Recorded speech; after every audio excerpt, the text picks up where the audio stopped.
কি বলা যায় এটাকে? অনবদ্য, অবিশ্বাস্য, অসাধারণ। যাই বলবো সেটাই কম হয়ে যাবে। এদিন নেপালকে লেভেল দেখিয়ে দিলেন হামজা। একই সাথে অন্য সতীর্থদেরকে খেলাটাও শিখিয়ে দিলেন তিনি। এক হামজাতে যেন বদলে যাওয়া দলের নাম বাংলাদেশ। হামজার পারফরমেন্স ও তার দক্ষতা নিয়ে বিস্তারিত থাকছে প্রতিবেদনে। জোড়া গোল করেছেন, এর মাঝে এক গোল করেছেন পেনাল্টিতে। এমন কীর্তি কি দক্ষিণ এশিয়ান ফুটবলেও বিরল? কিংবা বাংলাদেশের কেউ এরকম করলেও কি অবাক হওয়ার থাকবে এত? কিন্তু সেই অবাকটা হতে হবে আপনাকে, কেননা আপনি যখন বাংলাদেশের ফুটবল খেলা দেখেন, আপনি যখন খেলাটা দেখেন তখন জানেন, যখন নেপালের বিপক্ষে সবার পারফরমেন্স দেখেন তখন সেই অবাক হতে হয় আপনাকে। বলতে হয় হামজা অবিশ্বাস্য। মরুভূমির বুকে অনেকে এক পশলা বৃষ্টি হয়ে আসেন, অনেকে থাকে পানির দিশা হয়ে।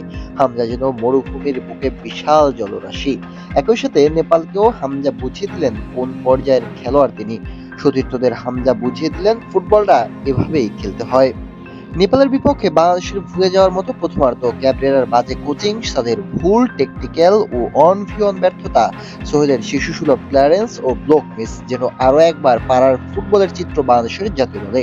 এর উপর ব্যাক পাস, খেলোয়াড়রা সুযোগ মিস করেছেন, কিউবা সুমিত্রা বেঞ্চে বসে আছেন।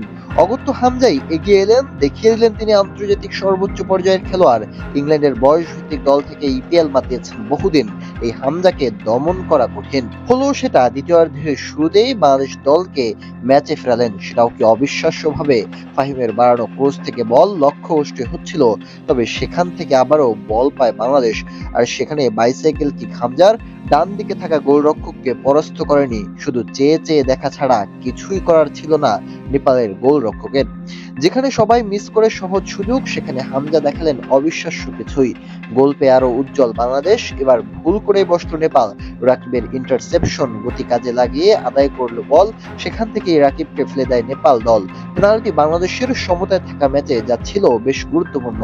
তবে নেপালের গোলবারের নামটাও হেভিওয়েট দক্ষিণ এশিয়ার প্রেক্ষাপটে।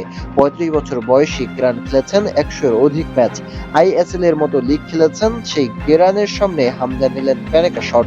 দক্ষিণ এশিয়ার অন্য কেউ যেখানে থাকতো নার্ভাস, সেখানে হামজার প্যানেকা যেন তার উচ্চতাই তুলে ধরে। ৫ ম্যাচে ৪ গোল, ১ ম্যাচে জোড়া গোল, ১ গোল বাইসাইকেল কিকে আর ১ গোল প্যানেকায়। অথচ হামজা একজন ডিফেন্সিভ মিডফিল্ডার যিনি বল রিকভার ও বিল্ড আপ করেন নিয়মিত। আর সেখানে প্রশ্ন থাকে, আর কি করবেন হামজা? এই হামজাকে পাওয়াই যেন দেশের ফুটবলের চাঁদের টুকরো পাওয়া।